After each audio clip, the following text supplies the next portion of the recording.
Let's talk about shutter speed.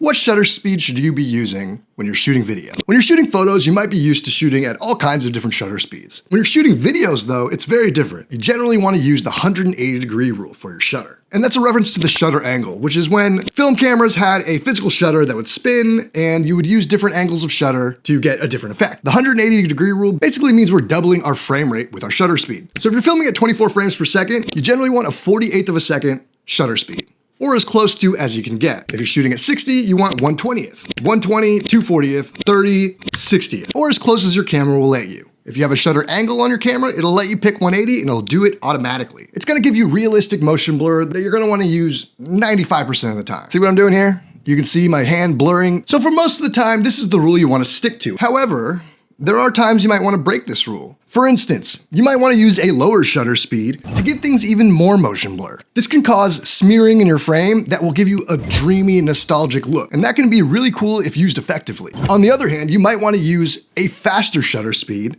if you're shooting something like action with cars or a fight scene. A lot of action movies do this. It's the opposite of the dreamy effect. This thing makes things even more intense. So there's a time and the place for everything, but I feel like 95% of the time, you should just stick to the 180-degree rule.